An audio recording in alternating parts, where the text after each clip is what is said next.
Hello, good morning guys. This is Deep Narayan Singh. I am ready with one more video on programming based questions that are going to come from string, list, tuple and dictionary. So underlying concept you need to revise once. What are you are going to revise? The what are the functions defined for a string? What are the functions defined for list, tuple and dictionary? Once you know all these functions, then revise once the basic concept like looping and if else concept, all the indexing properties, then we are going to get these questions properly. So here we are going to discuss only questions, not the concept part. So let us move to the first question. First question is saying, write definition of a method odd sum numbers to add those values of a list numbers which are odd. So first we need to check which values are odd and which values are even. So how can we check a value is even or odd? If we divide that value by 2 and we are getting remainder as 0, then we can say this is a even value. So if I divide it by 2 by 20, so what I will get, this is a first number. I will write here 20 and remainder is what, 0. And to get the remainder we have operator that is called mod in Python.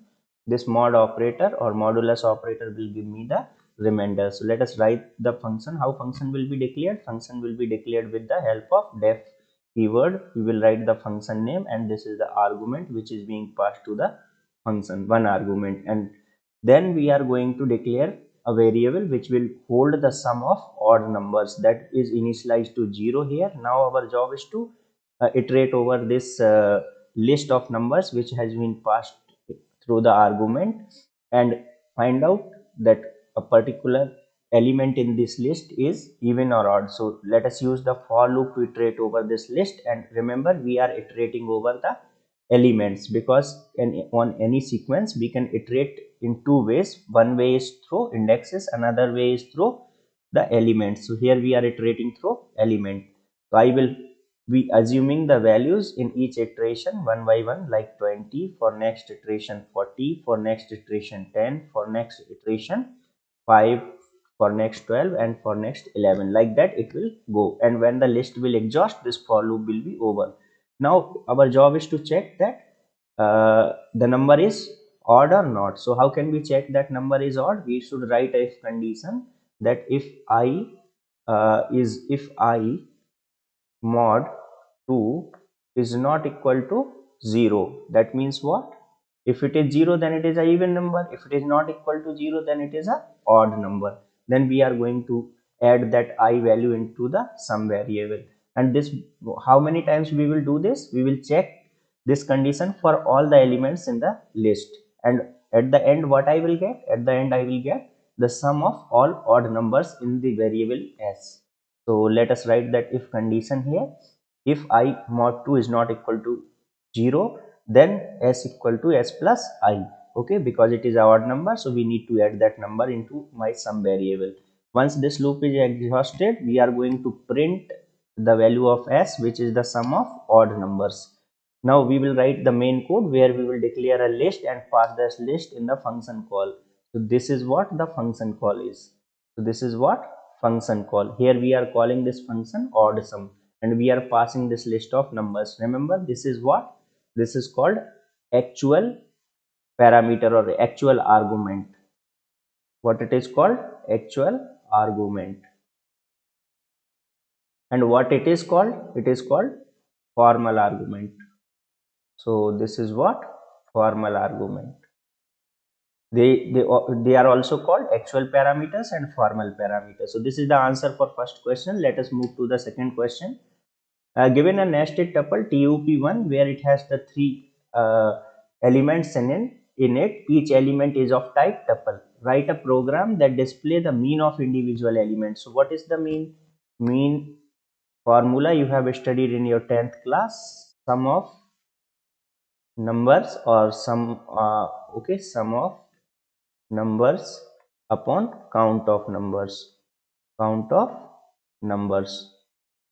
So this is the mean formula. Let us write the code for it. Actually it is asking to calculate the mean for individual element and then calculate the mean for all. Okay, mean of means. Fine. So this is a mean for first element, this is a mean for second, third, and this is a mean for all three means. Fine. So we are going to use that one formula that is defined for tuple, that is called sum, to get the sum, and len function is defined to find out how many elements are there inside that tuple, and we will divide these two. So we are going to get what? Mean. Let us write the program for that. So this is our first declaration of the tuple. We have declared the tuple. As you can see now, there you have what? There you have three elements and indexes are 0, 1 and 2.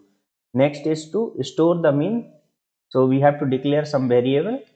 So let us take C is the count or variable equal to 0 we have initialized. Now we are going to use the for loop to iterate over this tuple, and we are iterating through the indexes. So what this length of tuple 1 is, that is going to give us 3. So the range function will become range of 3. Why this will give 3? Because there are 3 elements inside this variable tup1. So in this sequence, how many elements are there? 1, 2, 3. So range of 3 will generate uh, the numbers like 0, 1 and 2. Stop index is not included. Stop is not included. So by default start is what? 0. Step is what? 1. Range function will take three things: start, stop and step.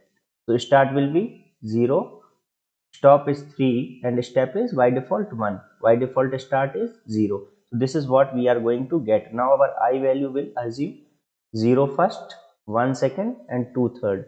So next line we need to write. Now tup1 of I is going to give me the value at index. So value at index 0 is what?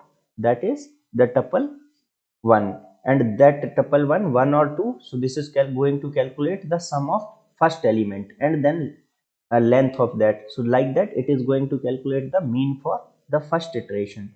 Okay, fine, or first element. Next we are going to display mean of the element equal to, why we have taken I plus 1? Because our indexes are starting from 0, but the element we will count like 1, 2, 3.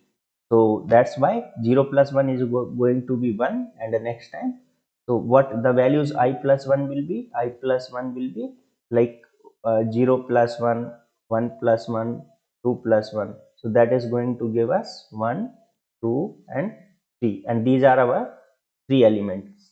So element 1 mean is this one. For next iteration it is going to print element 2 mean, next iteration element 3 mean. And at last what we want to do, we want to calculate the mean of means also. So somewhere we need to keep that means of first, second and third. So that values we have added in a variable called c. So variable c will have the sum of all three means. That is how we can expand it: c equal to c plus m. So every time when mean of the element is calculated, it is going to be added in a variable that is called c. Once this loop is over, C will hold the sum of all three means, and we know that length of this TUP1 is what? 3. So to count the mean of means, we are going to utilize the same way CY length of tuple 1. So this is what? Mean of means. Fine. So this is the answer for second question. Let us move to the third question. Third question says, write a code in Python to calculate and display the frequency of each item in a list using dictionary. So this is quite a good code. So we need to have a dictionary, and we pass a list to that function, and in that list we will count a particular element occurs how many times. So let us write the function. So we are going to write def count frequency, and a list is passed as an argument to this function. Now we are going to declare one dictionary which will hold key as an element of the list, and value will be the frequency, how many time it occurs. Let us run the for loop on this my list element by element. So there we have item variable. This is my loop variable item, and that is going to pick one element from the list for one iteration. For next iteration or next looping, it is going to take next element. Like that it will do until all the element are exhausted. So once we get the element, now its job is to check that is present in our dictionary or not. So we will use this in operator that is called membership to check that particular item which is, or item will hold the element in the list that is present in our dictionary frequency or not. If it is present, then increment the frequency of it. Okay, so increment the frequency, like frequency of item, value at item will be +1. Otherwise add that item as key of the dictionary and make the value as 1. So this we will repeat again and again, and this code is going to generate this list, this dictionary frequency, as it will have keys of the element of the list, and in front of it values are the how many time it occurs. So let us print those key values which are present in the uh, dictionary, and this function items is going to give me the tuple uh, of key value pair from the dictionary. Check out this items function return value. It is going to give me the key and value tuples from the dictionary. So frequency is a dictionary. We can utilize this items function here, and this is called unpacking of tuples. Keys and values. Key will be stored in key variable. Value will be stored in value variable. Now we utilize the print function to print the key and value. As we are passing the list which have the element of type string, that's why we have taken s, and frequency will be %d because it is an integer number, occurrence of particular element. So how many time it occurs, it is going to printed here in %d sign. Okay, fine. Let us write the main code, driver function or main code. We will sometime write like this also, main, to denote that it is a driver code or main code. So here we are going to check if that module name is underscore underscore main. So this name variable holds the current module name. It has nothing to do with this function, just for checking purpose. Fine. If you do not write this also, then also it's fine. Let us have a list which have some element in it, a b c d. Okay, like a b, and then we are going to call this particular function with the argument this list in it. So the function name is count frequency, and we pass that list to the function. Now what will happen, as soon as this my list will item will have, first time what it will have, it will have a in it, and it will check a in frequency. No, it is not there. Okay, so it will go to the else part, and if I make frequency variable here, so this dictionary look like a will be added, and what is the value will become in front of it, value will become 1. Fine, because here we are using frequency of item, what is there at in item, add that as key and made the value as 1. Okay, fine. When again a encounters, it matches to this place because items will have the value a, and which is present in the dictionary already. Okay, fine, for the next iteration, not for the first one, for the next iteration. Okay, now if it is present in the dictionary, it is going to say that increment the value at the key which is in item by 1. So what will happen, it will become 2, and it will go for the next, like b. So b is not there, b is not there, so it is going to add that b and make the value of it as 1. Next time c will come, so it is add like c and make the value as 1. Next time d will come, so it will make the value as 1. So here b, c and d. Again d comes, so it will match to this if case here. Item in frequency, yes, already there. D is present here. Okay. So what it will do? The value at d. What is written? Frequency of d plus equal to means what? What is the frequency of d previously? Add the 1 to it, because value at key, how we will read this construct, value at key. So what is value at key? 1 plus 1, it is going to become 2. Next a will come, what will happen?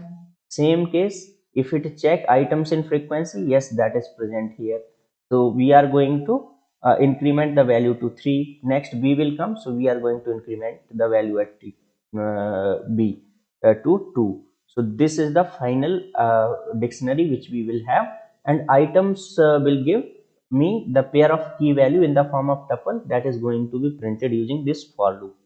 Fine, so this is the solution for our third question. Let us move to the next question. Write a Python function to sum all the numbers in the list. Very simple. Iterate over a list using element by element, and just use one variable sum or any other variable to sum the all sum get the sum of all element using for loop.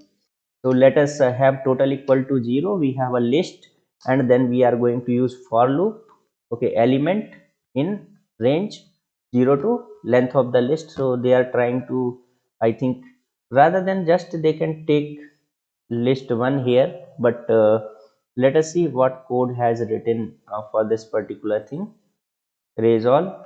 Okay, then they are going to say, okay, index, they are trying to iterate through indexes. So range will be 0 and what is the length?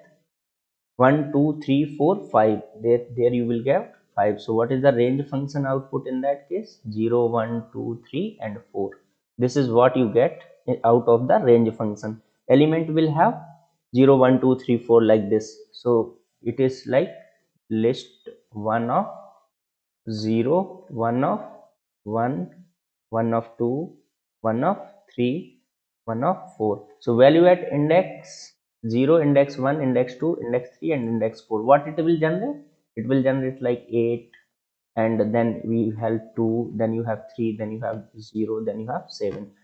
Okay, once you get the total, just get it printed. Sum of all element given in the list is this one.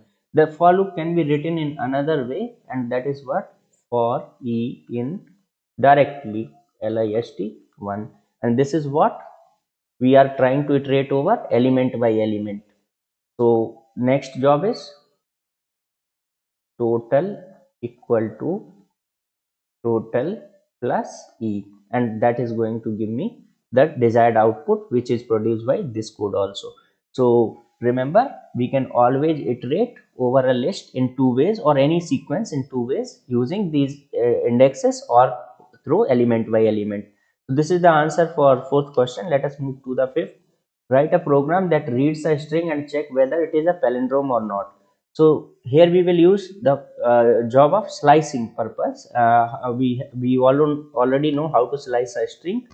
So there is a standard slicing way of writing that is going to print the string in reverse order. Yeah, and what is palindrome? Like palindrome, I can say Hindi jalaj. So what is that? If you read it from right to left, left to right, in both ways, it is uh, going to be same. Okay, so like Malayalam. So if you read it right to left, left to right, it is going to be same, like ABA. So if you read it right to left and left to right, both ways, same. Okay, fine. So let us write the code for that. We are going to have a function called isPalindrome. Okay, so isPalindrome function is being passed with a string that we need to check it is a palindrome or not. I hope you understood what is palindrome. If you read it from left to right, right to left, it is going to be same. Next is return s equal to s colon colon minus 1. They had utilized the same construct here. If they both are equal, but is because it is going to reverse the string. If string and its reverse is equal, we can say it is a palindrome. So if it is true, then we can say it is a palindrome. Otherwise we can say it is not a palindrome. We kept the return value in a variable called answer. Remember, this is a comparison operator or relational operator. Okay, comparison operator. So comparison operator or relational operator, why I'm emphasizing on that? Because relational operator will give the output in the form of boolean. And what is that boolean? Either they will give the output like true or false. So if answer is true, what we can print? If answer true, then this condition satisfied. Okay, print yes, it is a palindrome. Otherwise we can say no, it is not a palindrome. So this is the answer for our fifth question. Let us move to the next question. Write a program to input date as an integer in format MMDDYYY. The program should call user defined function to print date in format like November 27 2020 if I give this input. So for that purpose, we need to map all what is actually changing? Actually these two numbers are denoting what? Month, and there are only 12 months. So if it is like 01, then some value should be there, like it is 07, then there is July. Okay, like that 08 August. So like that we need to create some mapping, and mapping is created through dictionary. We know that we have three sequences: string, tuple, list, and we have one mapping, that is dictionary. So let us see the code for this function. We will have to take input, enter date in this format, that is integer, MMDD and YYY. Once we have get that input, now we need to slice this uh, particular thing into different parts. So should be taken out, and dd should be taken out, and year should be taken out. So do we need to convert it in string? Even though you enter an integer, but input function return type is what? String only. So this data, date variable will be string type only, because the values written by input function is string. Now we know if it is a string, we can perform the slicing over that. Fine. Then we have a function called pp. Any functions you can you can have. Here we have passed that date inside it. Now our job is to declare a dictionary where I have mapped all the values, key value pairs, which have like uh, 1 2 3 4 5 6 7 8 9 10 11 12. So 1 is mapped to January, 2 is mapped to February, like that's 6 7 8 9, all that has been mapped. Next job is to uh, slice that string date. So we have sliced it up to start from 0, stop at 2. So what are the indexes? If I have date like 272020, so the index will start from 0 1 2 3 4 5 6 7. So what slice we will get? Date of colon 2. So by default start is what? 0, and step is what? 1. So it is going to start from 0 1, and stop is not included. So these two indexes value are we are going to get. So what, how much part we are going to get? 1 1, and that is what? Month. We pass that value inside this month dictionary. Okay, so that is a key. What we will get out of it? We will get out of it the value corresponding to that key. So the if we are giving this particular input 11, then what we are getting in the output? November, and that will be stored inside a variable mon, month. Fine, we got the month. Now our job is to print that month first, and then next two characters, after that comma. So how after how many let numbers or digits we need to put comma? After two more digits. Again we will use the slicing. So again we are going to fetch out the day, start from 2 and go up to 3. So 2 and 3, this is what? 2, and this is what? 3. So these two numbers are denoting what? These two numbers are denoting month. We got, oh sorry, date. We got the date. Now next is what? Next we are going to get the year in year. Once we got all these three variable, month, day and year, now it is a job of to print that in a particular format. So we will be printing month first, then space, then day, after that comma, and then year. As they all are in type of string, so plus can be used to concatenate all these string. Concatenate. So what is the job of concatenation? Putting two strings together. Now we get date formatted, just get it printed, print the formatted date. Fine, you will get the output in that particular format. So that's it. This is the solution, and this is the function call inside main. Okay, so this is what is function call. Whatever you input inside date, that is going to be supplied to this function. This is the output for this question or answer for that particular question. Moving to the next question, you can see here, write a function rep which accepts all list of integers and its size as 3 argument, and replace element having even value with its half and odd value with its twice. So we have already seen such type of question where we have to check that value is odd or even. So let us declare that function def ref, and we will take two arguments, length and n is the list and n is the length of the list, and we are going to run a for loop I in range n and then check if it is a even element. So what it is checking? Even element, make it half.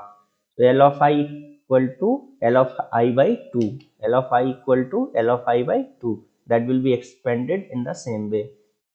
L of I, so value at index I, first you need to calculate the half of its value and then we are going to store it inside the same index.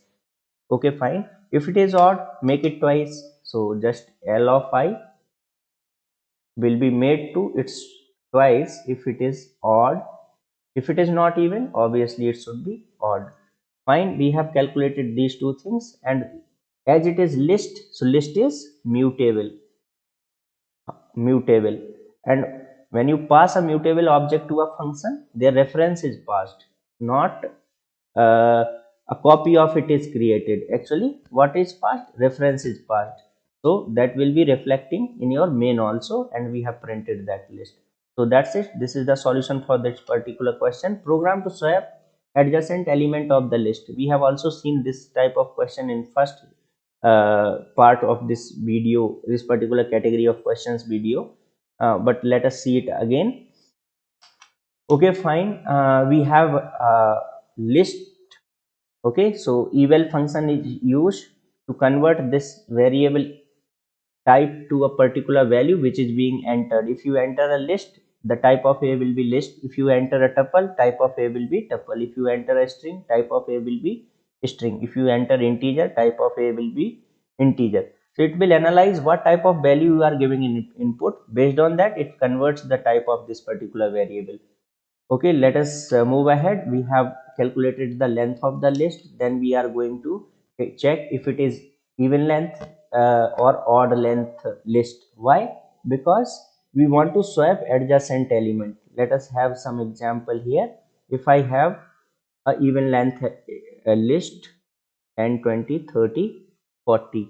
So we have this even number of elements. So here I can make what I can make? I can make pair of element, adjacent element, which can be used to swap to each other. What if I have odd length 20, 30, 40 and 50? Now there is a problem. We don't have pair for 50. So how can we swap this 50? We need to leave it. So if it is odd length, we are going to leave it. So how can we leave it? If it is odd length, we will go up to this place only. We will not go beyond it. So how can we make sure? We can reduce the length of the list by 1 if it is odd. If it is even, no issue, pass. If it is odd, then we are going to reduce the length of the list by 1 and we will operate in this section only. So like if it is 7 element, then we will go up to 6 element where I can make pair because it is divisible by 2. So each every 2 element can be swapped with each other.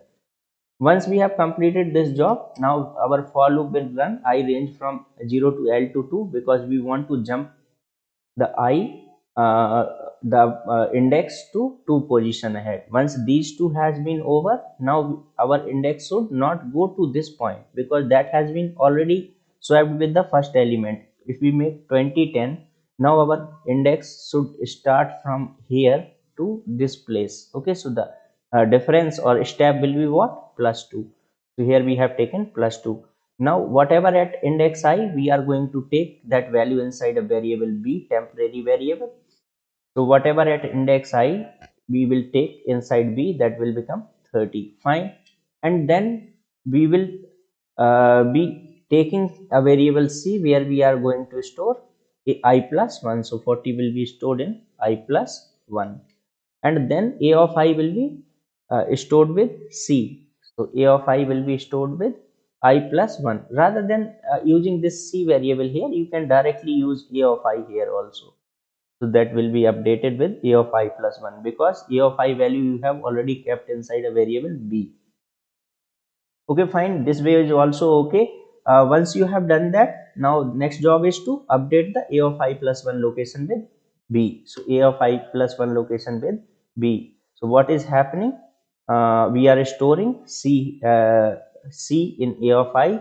If I value is like 0 1 and 2, so at that place we are storing 40, and at that place we are storing 30. That is how we are swapping, and this is done for every pair of elements.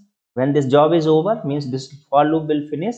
We will finish all the swapping in that particular list. Okay, fine. This is, then we are going to print that list. So that's it, the solution for this particular question. Okay guys, so that's it in this video. Thank you very much for patient listening. I hope you all are preparing very hard for your exam, and do your best of luck from my side. If you have any question, uh, please do write in comments. I will be giving reply to you. Please do like, share and subscribe if any help you are getting from these videos. Have a nice day.